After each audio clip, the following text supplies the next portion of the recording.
Hey there, and welcome to this deep dive. Get ready, folks, because today we're diving headfirst into the incredible world of consciousness. Yeah. And to guide us on this journey, we've got the work of philosopher Ted Honderich. Specifically, some really intriguing excerpts you, our amazing listeners, sent over from his book, Actual Consciousness. So get this, we're going to unpack his ideas and figure out, for real, what it actually means to be conscious. I'm excited to be here. This is going to be fun.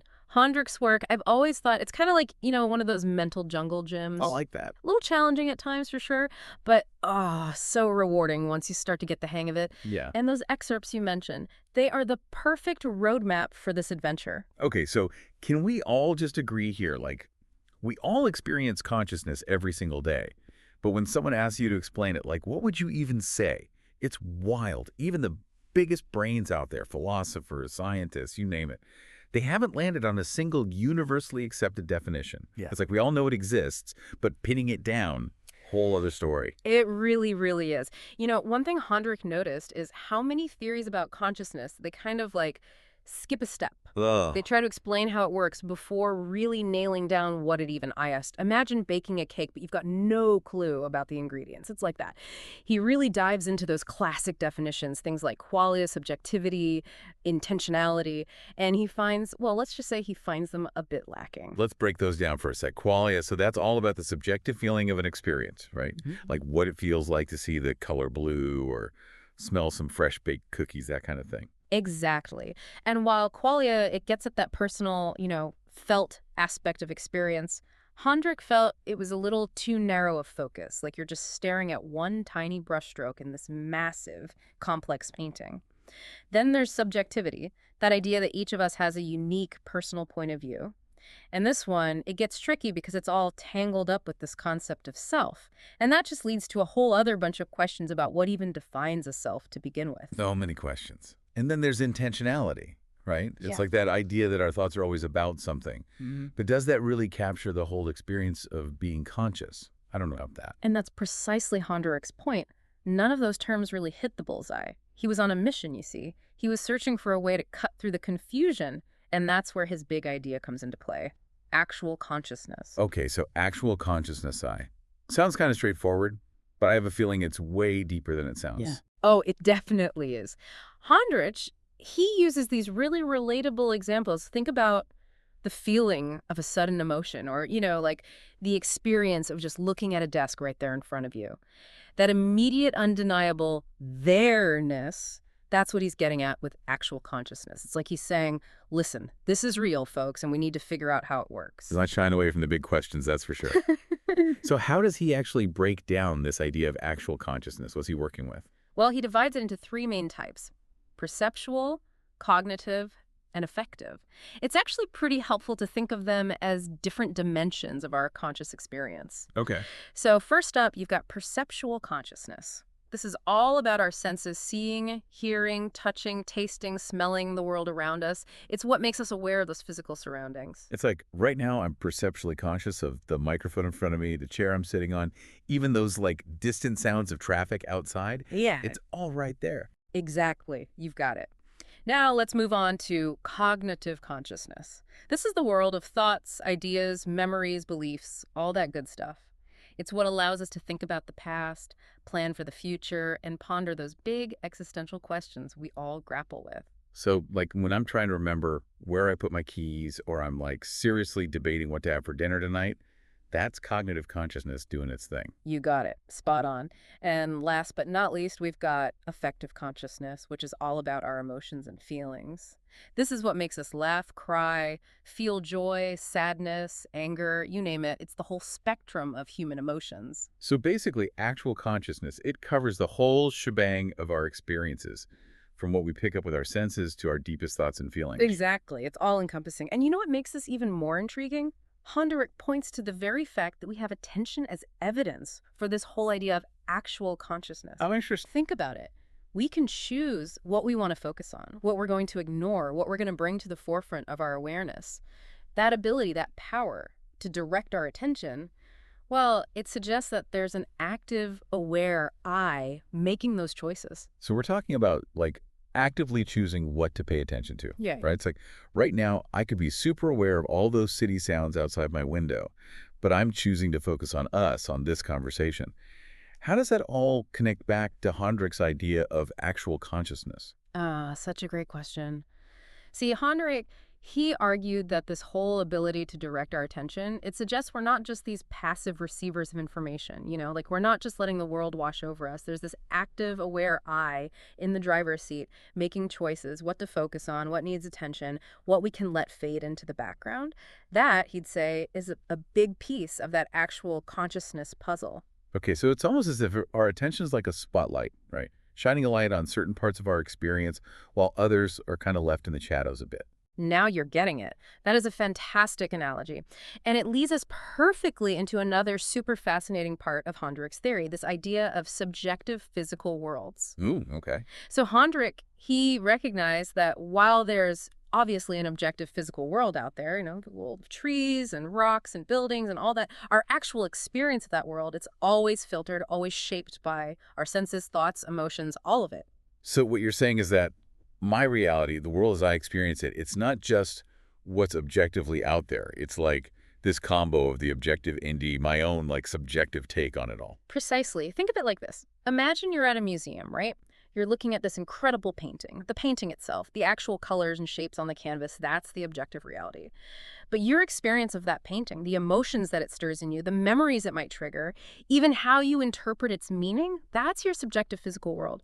Well, okay, hold on. This is already kind of blowing my mind a little. So I have my own subjective physical world. You have yours. Everyone listening have theirs, even if we're all experiencing the same, like, base level objective reality. Exactly. Each of us, we create these subjective worlds, and they're based on our perceptions, thoughts, memories, even our biases, all of it. It's a wild idea to wrap your head around, isn't it? And I know what you might be thinking. Does this mean we're all living in our own separate realities? But Honderich, he was very clear on this point. These subjective worlds, as unique as they are to each person, they're still grounded in that objective world. Okay, so how did that even work? How can something be totally subjective, like my own personal experience, and a D, still be connected to a world that exists outside my own head? You're asking the right questions. This is where Honderich really gets into the nitty-gritty. He actually outlines 9 specific characteristics of these subjective physical worlds to explain exactly that. For example, they exist in space and time, just like the objective world. They're influenced by the laws of physics, so it's not like they're totally random or arbitrary. And here's the kicker. They can actually be studied and understood through good old-fashioned scientific methods, like observation and measurement.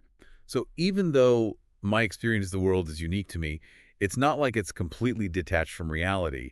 There's still that shared objective ground that we're all like standing on together. Precisely. And this is a big part of why Honderich pushed back against this idea called naive realism. Yeah. That's the idea that we just directly perceive the world exactly as it is. And he's over here like, hold on, I think there's something a little more nuanced happening here. Okay, I'm with you so far. This is all super fascinating stuff about how we perceive the world outside of us. But what about the other stuff we were talking about earlier? Those thoughts and feelings that seem to just bubble up from within. Where do those fit in? Ah, yes. Cognitive and affective consciousness. Such fascinating areas to explore, and Honderich, he dug into them with his signature style. Remember how we talked about actual consciousness being about that undeniable there-ness of experience? Well, he applied that same concept to thoughts and emotions, too. Wait, so you're saying my thoughts and feelings, just like my perceptions, they have a kind of realness to them. They're not just these abstract, intangible things just bouncing around in my head. That's exactly what he argued. Honderich believed they were also a form of actual consciousness, and he called them actual representations. See, he was pushing back against this theory called pure representationism, which says that thoughts and feelings, they're just symbolic representations, like they're just words in a book or code in a computer program. And he's like, nope, I don't think that's quite it. There's a realness and actuality to our inner experiences that goes beyond symbols. Yeah, that makes sense. When I'm like completely stoked about something or I'm deep in thought trying to solve a problem, it definitely doesn't feel like I'm just messing around with abstract symbols. It feels so much more immediate, more real than that. Exactly. And that's the essence of what Honderich was trying to grasp, that realness. He was arguing that our thoughts and feelings, they're not just happening in some abstract mental space detached from everything else. Yeah. They're grounded in our physical bodies, they're shaped by our experiences in the world, and get this, they're even influenced by the language we use to express them. Okay, hold on. Yeah. So how does language play into all of this? Obviously, we use words to describe our thoughts and feelings, but are you saying language actually shapes those experiences themselves? That's precisely what Hondrich proposed. He introduced this concept he called lingualism, and it emphasizes how interconnected language and thought really are. He argued that our conscious thinking is deeply, deeply intertwined with linguistic structures. It's not just that we use language to put our thoughts into words. It's deeper than that. He's saying language actually plays a role in shaping those thoughts in the first place. Wait, slow down. I got to process this for a second. So you're saying the language I speak could actually influence the way I think and feel about the world? Now you're getting it. That's the idea. It's a fascinating concept, isn't it? He wasn't saying that language dictates every single thought we have. We're not robots. But he's suggesting that the way we use language, the words we choose, the grammar and syntax, it all plays a role in how we understand the world around us and even ourselves. Okay, this whole lingualism thing, it's mind-blowing. It's like he's saying language is way more than a tool for communication. It's actually part of the fabric of our conscious experience. And that makes you wonder, right? Like, how different cultures, with their own unique languages and ways of expressing themselves, how might they experience consciousness differently? It's such a fascinating question, and it speaks to the incredible depth and complexity of Hondrich's work. He was constantly encouraging us to question everything, to dig deeper, to challenge our assumptions, to embrace new ways of thinking. But let's bring it back to those actual representations for a minute. Those thoughts and feelings, Hondrich said, were more than just abstract symbols. He argued they actually had a tangible realness to them, a subjective physicality. Okay, so we're back to this subjective physicality of thoughts and feelings. I have to admit, it sounds kind of like a contradiction. How can something be both subjective, personal and internal, and physical, meaning it exists in the material world? Yeah. Let me understand this one. It's a brilliant question, and it gets right to the heart of what makes Hondrich's work so incredibly thought-provoking. He argued that these subjective experiences, even though they exist within our individual minds, they're still grounded in the physical world in some very real ways. Okay, so how does he back that up? What makes these internal, often fleeting experiences physical? Well, he pointed out that, for one, they're dependent on our physical brains and bodies. Like, we need a functioning brain and nervous system to have these experiences at all. And just like we've been discussing, they're also molded and shaped by our interactions with the world around us, right? Our perceptions of our surroundings, our relationships with others, all of that leaves an imprint on our thoughts and feelings. So even though I experience my thoughts and emotions as happening inside my head, they're not really isolated from the world out there. They're being shaped and influenced by the world all the time, even if I don't realize it. You got it. And there's even more to it. Hondrich argued that these actual representations, those thoughts and feelings, they share another characteristic with physical things. They exist in both space and time. Hold on a sec. How can a thought, which seems like such a fleeting thing, exist in space? Think of it this way. When you have a thought, where do you experience it? It's not like it's just floating out there in the ether somewhere, completely detached from your body, right? It's happening within the context of your brain, which, last time I checked, occupies a very specific location in space inside your head. Right. Okay. Yeah, that makes sense. What about time, though? How can thoughts and feelings, which can change so quickly, exist in time? Well, think about this. Your thoughts and feelings are always unfolding in time, right? They have a beginning, a middle, an end, a duration, however you want to think about it. They're influenced by our past experiences, and they can shape the actions we take in the future.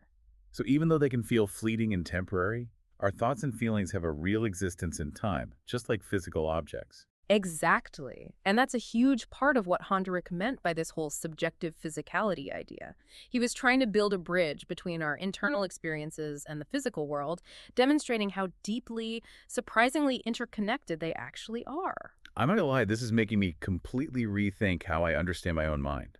It's like, I've always thought about my thoughts and feelings as separate from the real world out there. Yeah. But you're saying they're not separate at all. They're just as real, just as grounded in the physical world as anything else I can see and touch. Exactly. You're getting it. And that brings us to yet another crucial piece of Honderich's theory, the concept of individuality. He recognized that even though our subjective experiences, they're grounded in this shared physical world, they're also shaped by our own unique individual perspectives. Okay, so even though, like, objectively we share the same reality, our individual experiences of it, and all the thoughts and feelings they create, those are always going to be different. Exactly, you've hit the nail on the head. Honderich argued that this individuality, this unique perspective each of us brings to the table, it's a fundamental part of what consciousness is. Our past experiences, memories, beliefs, values, all of it. It all contributes to how we each experience the world, and no two are exactly alike. It's like we're all looking through our own personal kaleidoscopes. We might all be looking at the same bits of colored glass, but the patterns we see, those are unique to us. This is all so fascinating. I have to be honest, though, it's a lot to wrap my head around. I feel like we've only just dipped our toes into the vast ocean of Hondrich's ideas. You're right, we've only just scratched the surface of his thinking, and you know what? That's part of what makes it so exciting. His work can be super challenging at times, but it's also so incredibly rewarding. Hondrich wasn't afraid to tackle those big, fundamental questions about consciousness, even if it meant turning some long-held assumptions on their head. So we've been talking about how our individual perspectives shape our experience of the world. But where does that leave those classic philosophical debates about consciousness?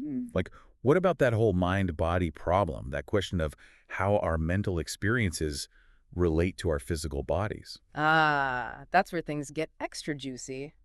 You see, Hondrich's approach, with its emphasis on actual consciousness and subjective physicality, it kind of throws a wrench into those age-old debates. He's not trying to say the physical brain isn't real, it's clearly essential for consciousness. But he's also saying our conscious experiences, those feelings and thoughts, they're real too. It's not an either situation, it's both, all mashed up together. So it's not like that old school dualism idea where the mind and body are two totally separate things. Not even close. Honderich was pushing back against those extremes. He wasn't saying that consciousness is some kind of, mystical, immaterial soul just floating around separate from the body. But, and this is important, he also wasn't a reductionist who thought he could explain everything about our mental lives just by pointing to neurons firing. So he was trying to find a middle ground between those two extremes. Exactly. He was saying our conscious experiences are their own type of physicality, a subjective physicality. They're grounded in our physical bodies, influenced by our experiences in the world, but they also have this undeniable subjective quality that's not so easily reduced to simple brain states. So it's like he's saying, yeah, we've got these incredible brains that allow for these experiences, but the experiences themselves, that feeling of what it's like to see a sunset or listen to your favorite song, that's something really special. You got it. And get this, Hondrich didn't stop there. He took on some other big players in the world of consciousness too, like functionalism, which is really popular with scientists. That's the idea that you can define mental states by what they do rather than what they feel like. Okay. But Hondrich, he argued that this approach, while useful, it misses something crucial, that subjective, qualitative part of experience that we've been talking about. I mean, my phone and I can both, like, do math, but I'm pretty sure our experiences of doing math are wildly different. Exactly. That's a perfect example. Hondrich would love that. He'd say that just focusing on the function, the how of consciousness, well, you miss the richness of the what it's like, the feeling, the personal meaning. He wanted us to consider the whole picture. Okay, so we've talked about a lot. From those foundational ideas of actual consciousness to those mind-bending subjective physical worlds. Hondrich definitely challenged some big assumptions about how we understand the mind and the world. So what's the takeaway? How do we, our listeners out there in podcast land, how do we actually use all of this in our own lives? That's the million-dollar question. I have a feeling Hondrich would be the first to say there are no easy answers. But I do think his work gives us these really valuable tools for making sense of our minds and the world around us. For one thing, it encourages us to be more mindful, more aware of our own experiences, to really pay attention to how our senses, our thoughts, our emotions, all of it shapes our individual realities. So it's like he's saying, hey, you're not just along for the ride. You're in the driver's seat of your experience. You're actively creating your world through how you're choosing to perceive it, think about it, and feel it all. Exactly. And with that awareness, I think, comes a certain responsibility. When we recognize that our perceptions, thoughts, and feelings, they're all shaping how we experience things, we can start making more conscious choices about how we interact with the world.